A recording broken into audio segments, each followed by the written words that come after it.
We're also privileged this afternoon to have Dr. Ken Jacoby speak on behalf of his wife, who is at home ill, telling the Rafelson story. Thank you very much. Can you hear me? Because I'd rather speak without the mic.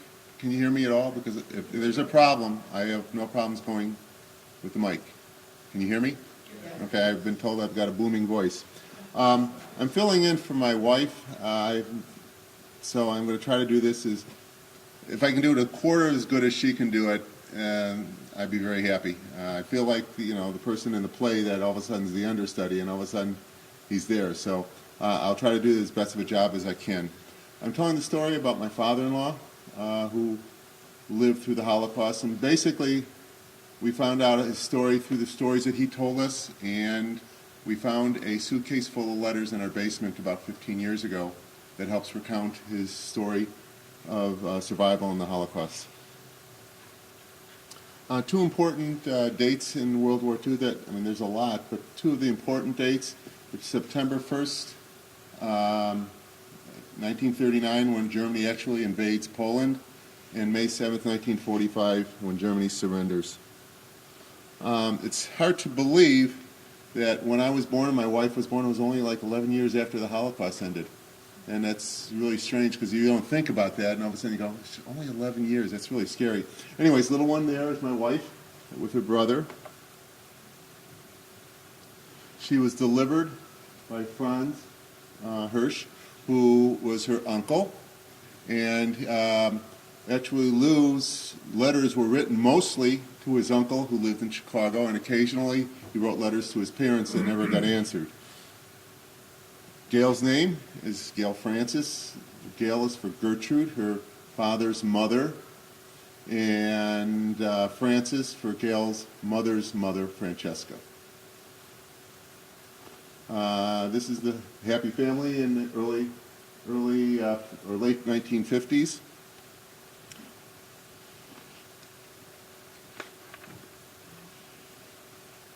And looks like the typical family. Unfortunately, that's where it ends because there's no grandparents after that. So their surrounding family, this is Gail again, was basically other Holocaust survivors.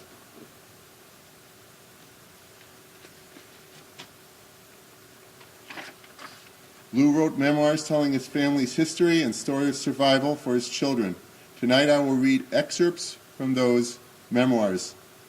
After Lou died of cancer in 2002, Gail discovered boxes in our basement describing his time in the Holocaust. Letters that he wrote his parents, his uncles, etc. It's a very, very lengthy process going through a lot of these letters. A lot of these letters are in German. A lot of these letters were written with wonderful German script, and we haven't gone through even half of them yet. So we will, or Gail will continue to build on this story, but we're presenting it as much as we know at this point. Gail's father was born in 1922, August 31st, 1922. He was born Ludwig Franz Rafelson. That's his mother, and Lou is a young child. Again, Lou is a young child. These are some of the excerpts from these letters. My hometown was small, 40,000 people, plus a garrison of about 10,000 soldiers. It was close to the Polish border, and Polish was not our normal language, but it was not unknown to us. As a matter of fact, my father spoke Polish fluently and did a lot of traveling to Poland. We spoke French at home quite fluently. I grew up in a large house, 3 stories tall, and on the first floor was my father's large office, big desk, leather furniture, and my grandmother's flat. My grandmother was a somewhat stouty, friendly lady, but during the 30s depression, she suffered a complete nervous breakdown and never recovered, and she moved to Berlin to live with my Aunt Elsa. I remember back then, I must have been 4 or 5 years old, and I visited my grandmother a lot. We used to eat a lot there.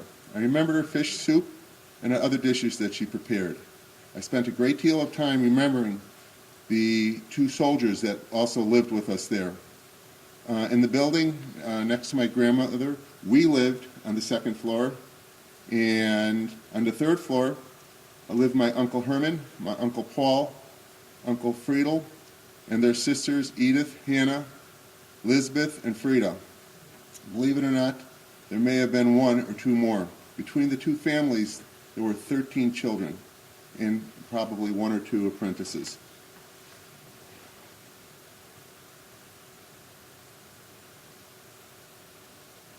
This is Lou's grandmother. And this is Lou in 1936, and he is the one in the lower right. Excuse me, the lower left.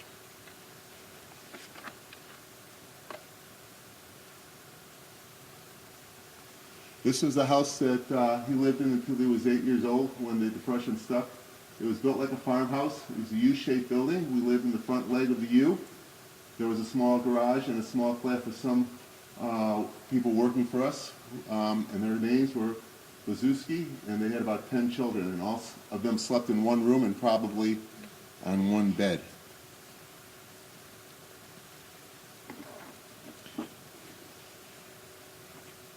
In 1937, things got worse in school because of the Nazis.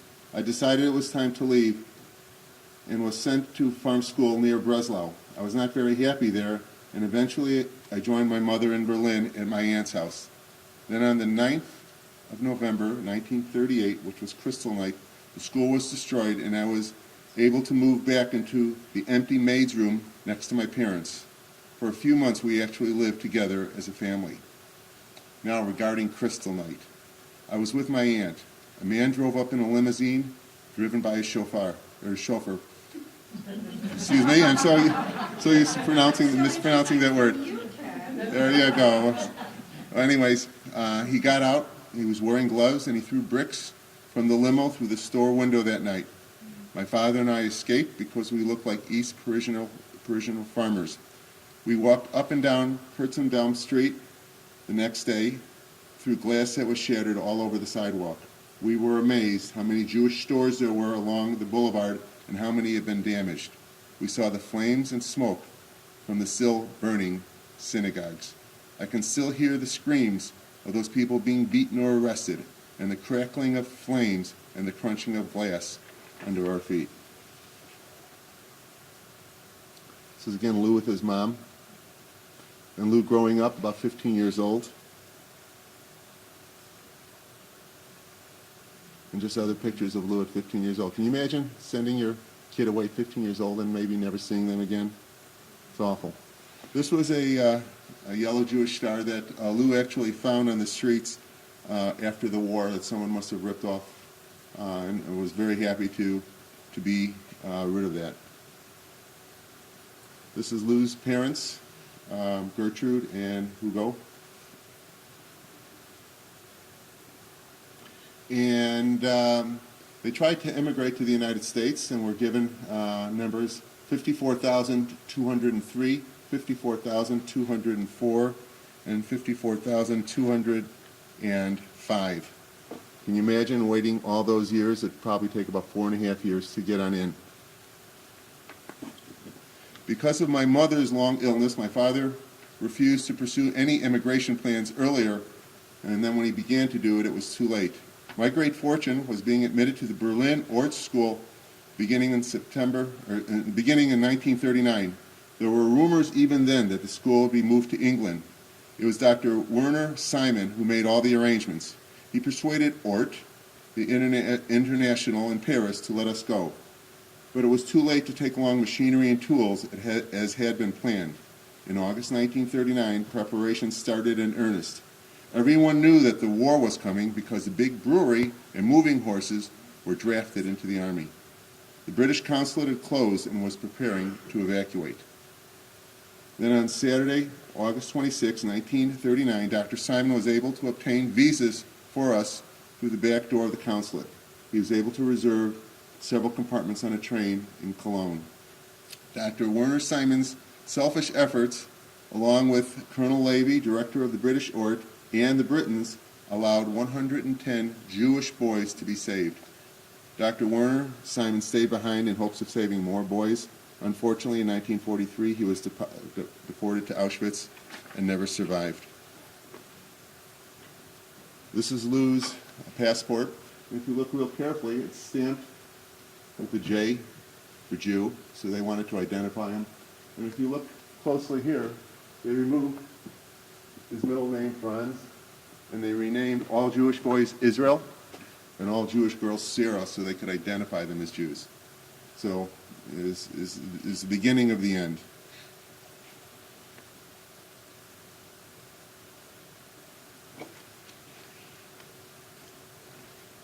The Ort had set up the telephone system to call everyone in case we got clearance to go. On the 27th of August 1939, it was a rather dreary day, and I was tired of the whole thing, so I decided to go to Grunwald Lake swimming. I met a rather nice-looking girl there, and into the rain, we sat under my beach robe and talked. I had a feeling this would be the last time I'd ever see her, and we did not even kiss. I hope she made it. Somehow, for some reason, I was not far from Ike Camp, where my grandmother and my great-grandmother and her sister Tante Jenny and Uncle Kurt lived. So I cycled there and said that I've come to see you one more time. It was about 3 or 4 o'clock, and they were all shook up. My mother was calling me, trying to reach me. Our train was leaving between 6 and 7 o'clock that evening.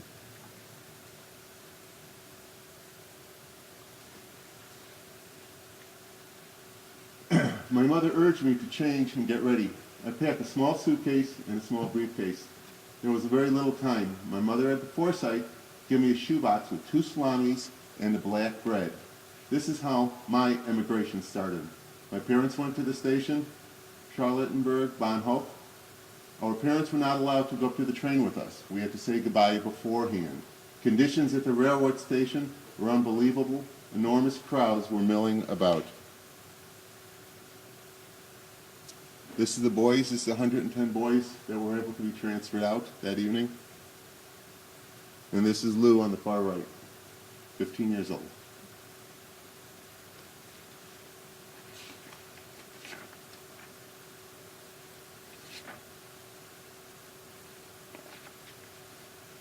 When they got to Britain, to the Ort School, they had rules to follow. We think we have rules to follow. Nothing like the rules that he was given. For example, when you lived in the school, some of these rules were never to speak German in the streets. Always keep your hair cut short.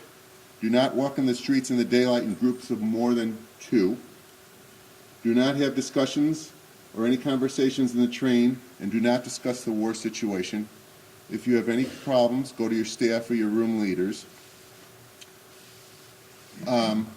Be sure no lights are ever visible from any room during the blackout periods. If you are in doubt about anything, ask your room leader. Keep your hostel, your wash basins, lavatories clean at all times, and tidy your rooms. Can you imagine telling a 15-year-old kid this nowadays? I don't think so. There was very little money, so you had to be very predictable with your money until more funds were raised. No smoking is allowed in the bedrooms, and no smoking on Shabbat anywhere. Eat quickly and clean your table, and we had to pay for any breakages. Be respectful at all times to visitors. Whenever you are ordered to do something like cleaning your room, washing dishes, do it at once, do it cheerfully, and everyone must have their own turn. Slippers must be worn whenever possible, especially in the hostel. And when you go up and downstairs, do it quietly and be respectful.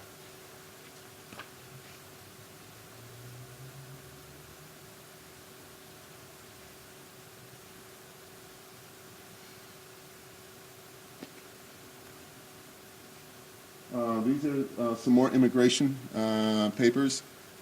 I think this is the one to Newfoundland that Lou's parents, again, because there were 54,000 trying to get into the United States, they attempted to go into Newfoundland.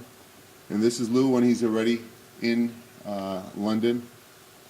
And that's Lou on the second to the left, and his future wife, Ellen, on the farthest left.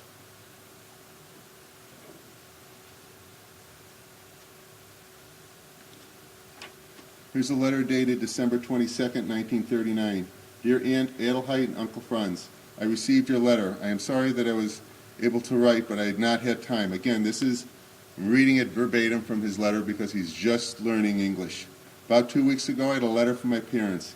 I write almost every week, but it seems they don't write me often enough. I am very well here. I live in a room with 7 boys. We now decorated our room and redecorated it. Every piece of furniture I made. Our master is an old teacher from Dresden. His name is Dr. Isaac. I got to know his family very well. Therefore, I'm in good connection with him, but he is not the right man for the position as headmaster. In time, I became the kitchen foreman, which means I had plenty of work to do and a very responsible position. Till 2 days ago, I worked from 7 a.m. until 9 p.m. Afterwards, I went to the club. I like this work. This is the same letter. I like this work, and I'm very proud that we all work together very well. I hope this expression is right. Then I became a foreman, and there were many troubles under the old foreman. Almost every evening, I go out to the clubs that I like. Sunday afternoon, I went with 3 boys to a tea party, and we had eaten very well there. After that, we went dancing to the Jewish club. On Wednesday, we did the same. I think I make quite nice progress with my English language. Then I am talking with people as often as possible. I wrote this letter without looking at the dictionary, which I hope is pretty right. My regards to my parents, the Pisers and the Salingers. Could you give me their address? And specifically, that is the dictionary that he used, and I have it here also.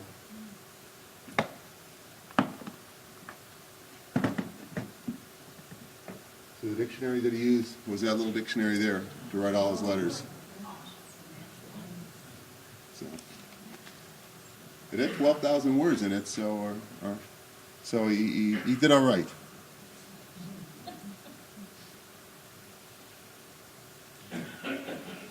In America, he talks to his uncle, or he writes to his uncle and tries to get answers regarding his mother and father's immigration.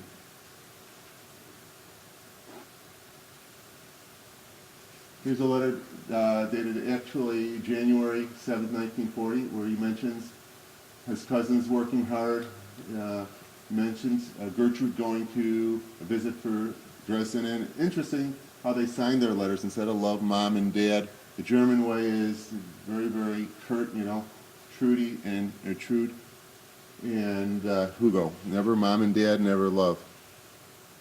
There's a letter dated the 19th of January where he talks about people, where he finds out people are arrested from his family. So he's still communicating with his family, and again, from Hugo and Trudy. And this is another letter that he receives from his parents. And again, this is dated January 29th, 1940. So he's still able to communicate with his parents. Here's a letter dated March 22nd, 1940, where he says, it's good that you are no longer here. He's communicating with his parents, and he finds out at the end that a few of his cousins have died.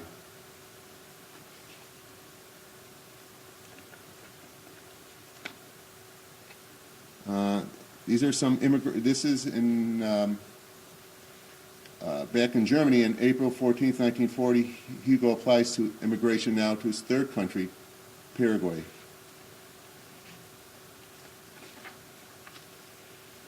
April 22nd, 1940, he gets a letter, and actually it's an interesting letter because it's if you look at it, it's written by many people trying to get at as much as they can on a letterhead. They talk about the weather being good. He talks about his father not being able to learn a language very well, and that his mother is trying to learn Spanish. And he finds out a little bit about his mom that she enjoys spring watercress sandwiches. So it's one of the last communications that he had with his. Who is, wait, go back. I actually see Roman. Ursula Jacoby, who's Yeah, Ursula we are not Jacoby? related. We already had that checked out, you know. Alright, okay. Yeah, we go, wait, I'm you know. just checking. No, we had that checked out.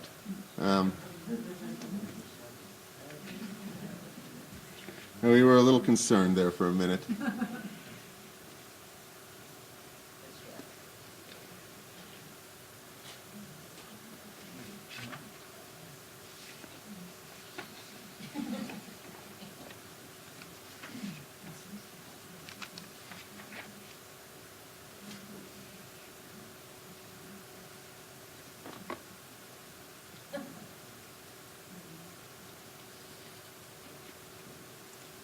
And here's a letter written on the July 5th, 1940, which states as follows.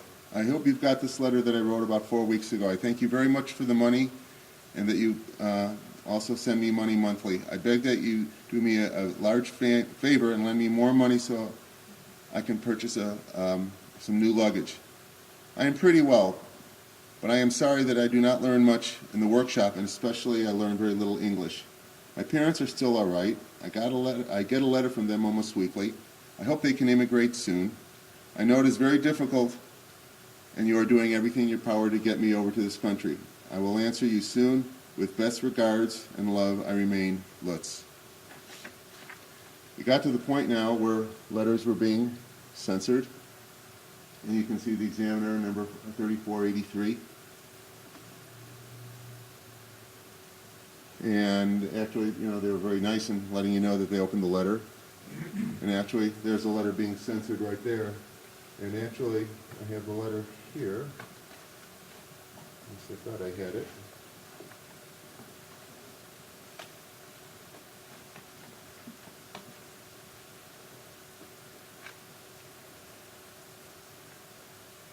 If you look very carefully, you can see that they actually cut out words in the letter.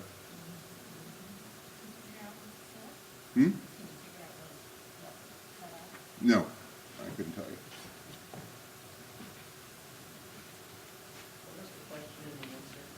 you.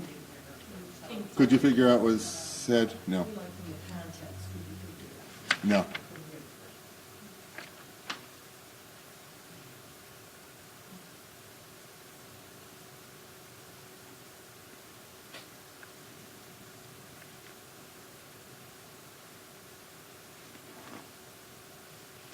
This letter says the following. I think I only need a pair of shoes in the very moment. I would be glad to come over soon, but I don't think it's already possible. It's difficult enough for my parents. I got a letter from Yoni. It's not possible for her to go to Cuba. We are waiting for 150 new refugees from different countries.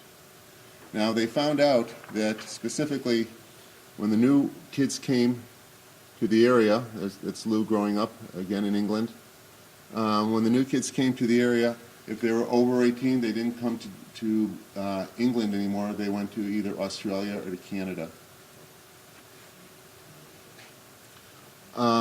Lou had to apply to become an orphan and a foster child, or he was an orphan and he had to apply to become a foster child. And these are just letters of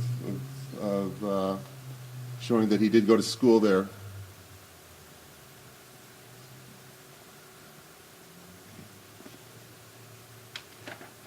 I'm trying to put this together. I apologize for this. Can you read just a year? Yeah, June 25th, 1944. This letter says the following. My very dear ones, thanks very much for the parcel from the 10th of April. Unfortunately, the shirt was too wide, and I take a collar 14 and a half. I enjoy chocolates. I enjoy the chocolates very much and get plenty of food here, like cocoa and macaroons. Incidentally, the nylon stockings you sent for my girl were a bit too small. She wears a size 10. Don't be surprised at anything, but I'm going pretty crazy now. I know this girl, and I know it's going to get worse. Of course, there are many troubles connected with this since she's English and she's used to a grand life. She lives with her sister and has not had much money. This means that she's given up a lot of things for me. On the other hand, I feel bad about the fact that I can't give her all the things she's been used to. However, that can't be altered, and if two people are in love, they really don't worry about it. But what other thing worries me about this? I have definitely made up my mind to marry her, and I'm going to get an engagement ring and everything properly before that. So he's falling in love with a woman, and he realizes, and on the same letter he continues to go on and says, but I can't get married now because I have to just worry about myself. And coming back to his girl, he says he doesn't mind waiting to marry her. Continuing on the same letter,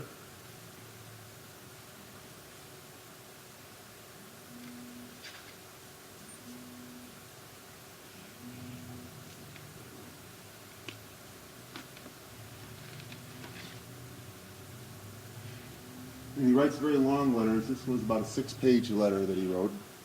I have by no means forgotten about my parents. I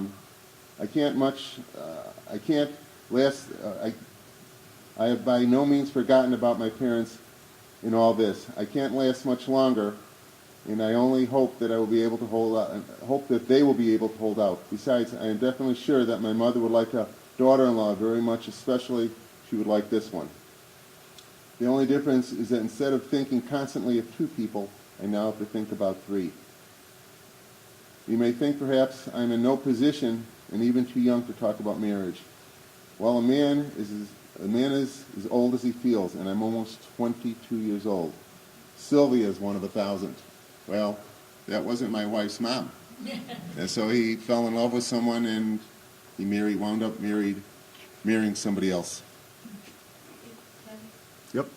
all these letters that you wrote, Mm-hmm. okay, did you just keep copies of everything you wrote? No, German people are very neurotic, and so his uncle saved everything.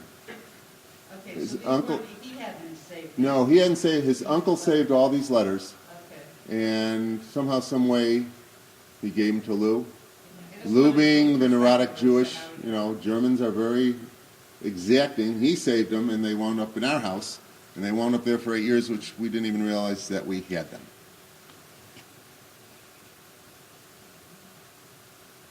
You ever find out what happened to Sylvia? No, actually, Gail called up her father's best friend. His name is Sigi. And she said, Sigi, who is Sylvia? And he said, Sylvia, that's for another time. So we actually went to visit Sigi about 6 months ago. And I said, Sigi, can you tell me about Sylvia? And now Sigi's 96 years old. He lives with his wife still. And he said, I'm going to keep that to myself. So he never told us.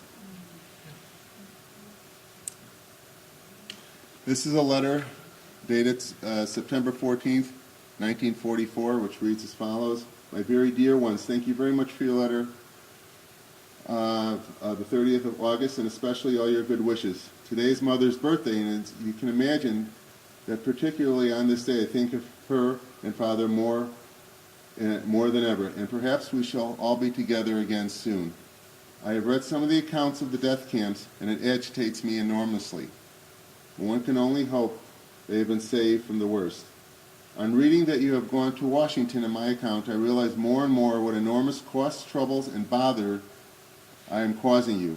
There is really no form, or at least no words, to express gratitude. But I want you to know that I don't take for granted what you are doing. I really am deeply grateful, and hope you will be able to, and I hope to be able to make it up to you in some way. The last few weeks, the weather has been lousy, and I've been able to go swimming anywhere. I read quite a number of decent books lately. For instance, Tolstoy, Dostoevsky, Gogol, Dof, and Cooper, etc. I'm tired of for any of these real heavy classics, and well, I shall close now wishing you all the very best for the holidays, and with all your best, Lutz. So he's still trying to find out what's going on in his life. So he's about 44, he's about 18 at this point.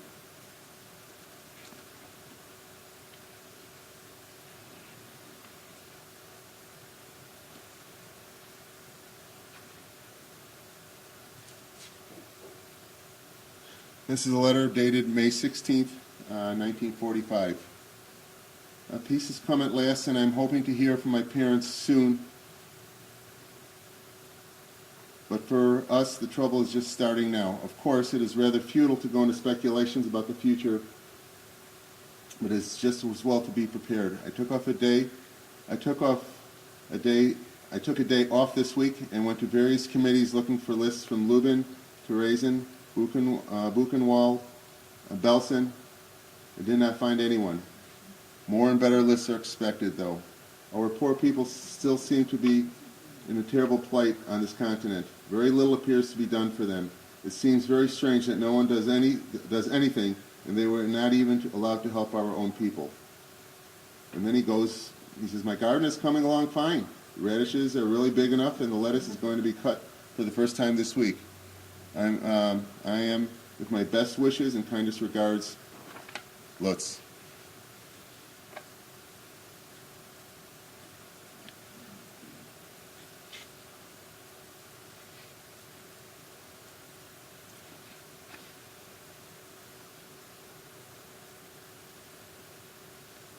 Another note read May 31st, 1945. This is after the war. My dear ones, this is just more or less a short note to find out whether you can let me know if has anything been definitive about me eventually coming to America. It is very important for me to know because at present I'm in touch with the United States Army regarding a very good job on the continent as an interpreter for about 6 to 9 months.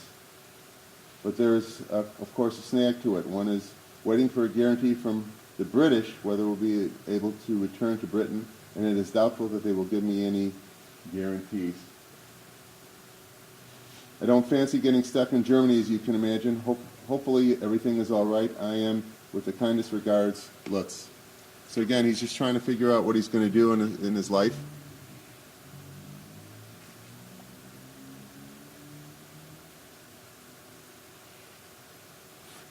And as Lou's trying to piece together his life, he's also trying to get some references. And these are reference letters for him.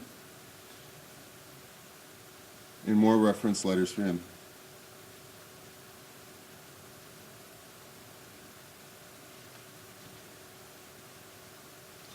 Lou eventually joins the American Army and returns to Germany as an interpreter.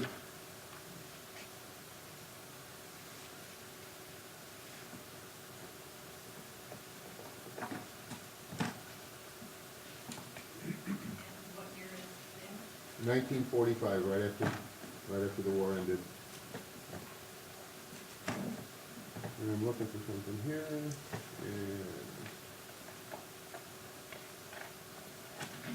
there's actually his dog tags. These are all just items that he just saved in the suitcase. And this is his wife's dog tags.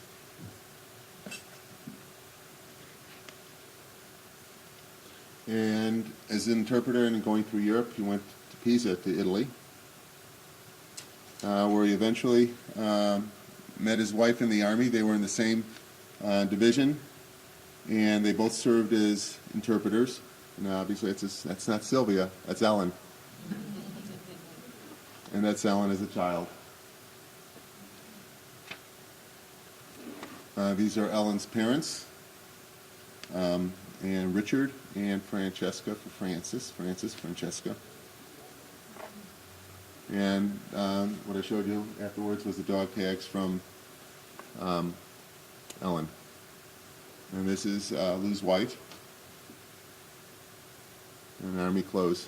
And a little note from her says, from the girl who loves you, Ellen. This is them, some pictures of them engaged.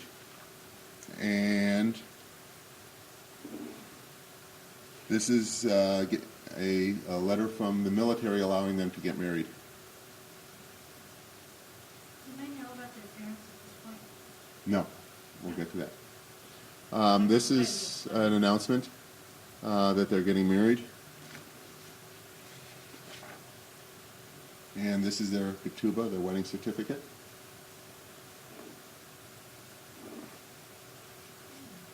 And this is them on their wedding day.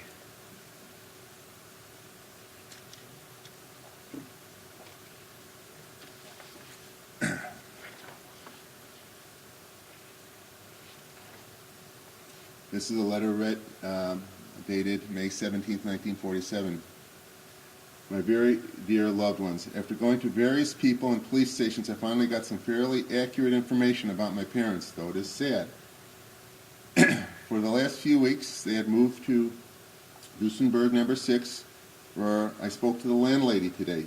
They managed to keep their gold, which kept them fed fairly well almost to the last moment. They were then deported in March or April to the east and apparently separated. I am going to the Jewish Gemeinde tomorrow and will also advertise. They were taken directly from work in their work clothes during the last action, it appears. Conrads to the end. They had no money and they couldn't afford to go into hiding, which was extremely expensive. The last days, they were still able to get food stamps, especially for my father. They supposedly looked well, but my father had lung tuberculosis and his nerves were getting bad. Mother was wonderful, strong all the time, and they were never desperate, and they wanted to keep on living because they wanted to see me again. They even hoped to make it through the camps somehow. They worked in factories, firstly because they needed money, and because they knew they wouldn't be taken on the account of their work. Mother told the landlady that if I would ever be taken, that she would ever hear from me, that she should give Lutz, which is myself, the best regards, and was still hoping to see me again. LCR was sent to the East in January 1943. I saw Dr. Zukor, as you know. I am sending 2 to 3 boxes of gifts to you. They contain a typewriter, some china, and some clothing. Please place them in your basement. Aunt Adelheid, my wife has a sewing machine in London and would very much like to bring it if she wants to know if it's worth taking to the States. It's about the size of a kitchen table. Please let her know. It's an extraordinary large machine. Hope all is well, Lutz. P.S. I just had a gold crown done by a good dentist in town. His wife, at this point, Ellen, tacks on to the letter that he wrote. Lutz told you about the news concerning his parents. He's very upset about it. I'm not even trying to console him. Having had the same news about my mother, I know there's nothing you can say. I'm only trying to make him look forward so that he does not think so much in the past. I do not think I told you that I have a brother in Palestine, and I was all set to go there except Lou proposed to me. Again, these are the 2 sets of grandparents. Lou's parents are on the left, and his wife's parents are on the right. And this is a family wedding before the horrific Holocaust, and most of these people didn't survive. Lou eventually got information from Berlin and from Yad Vashem, which is a Holocaust society in Israel, and basically talks about what happened to his parents. Basically, Hugo Rafelson, his father, was transported to Auschwitz, and his mother transported to the east. Elise Rafelson transported to Auschwitz. Gerald Falk transported to Auschwitz. Helene Lena Jacoby, Nee Rafelson, traveled to Auschwitz, and on and on and on. Actually, he never found out 100% that they were killed until 1995, when all the records were revealed. There was 5 countries that knew exactly what happened to everyone that perished in the Holocaust, and Germany, France, Russia, the United States, and one other country knew of this building in Germany that housed all this information. And one of the things that bothered Lou more than anything else, he said, I hope my parents weren't alive and I couldn't find them. And he found out where they perished, what train they were on, and basically, they went to Auschwitz and they perished about a month before the war ended. This is Gil's family tree, and basically this whole line, sorry, in your way, I'll get out of your way, was wiped out in the Holocaust.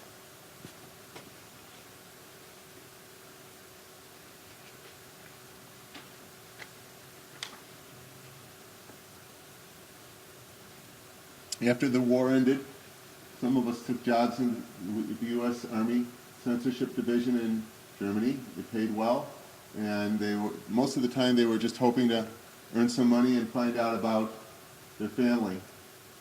All the training that he had in Ort School, he stated, made him a good soldier, and he was able to learn to repair things, and he was able to learn to lead people. I got married in Germany to my fiance, whom I met when I worked in the Army, and they came to Chicago in July of 1947 to start their new jobs. Usually they started with jobs that required speaking, but they couldn't speak English very well. And he worked selling Electrolux vacuum cleaners, and actually I still think that company's around today. And Fuller Brushes, I think that company's around today also. Then he started a successful career working for Metropolitan Life, for retiring after working for 47 years. In retrospect, I must say that Ort did not only save our lives, teach us valuable skills, help us to build character, gave us self-respect and, in a sense, decency, but also became our family. We boys stuck together, helped each other in need, and still maintained contact, and there's not many of them left. And they were pretty much spread along England, United States, Australia, and Israel. This feeling of belonging and family took the place of our loved ones and helped us to sustain us throughout life. That's Lou with some of his Ort buddies, or buddy. That's one of his other buddies, Hans Ferders, in February 1951, getting married. And again, some of his Ort buddies. And again, some of his Ort buddies, they're aging. I'm sorry, I don't mean to pop in front of you. This is a letter that we got from one of his buddies when Lou died, and talking about Lou's life. Lou felt that Ort saved my life, and I've never forgotten my obligation as a survivor. In my own way, I've tried to repay my debt. This is our family now. And so our family, as a result of the Holocaust, is smaller, but Hitler did not win, because we are growing, and we go forth and multiply, and as they say on Star Trek, live long and prosper, right? And Lou always felt that if you cannot learn if you don't learn about history, we're doomed to repeat it. So that's all I have to say of this. I'm sorry it was not as good as my wife could have presented it. I did the best I could. And can I answer any questions for anybody?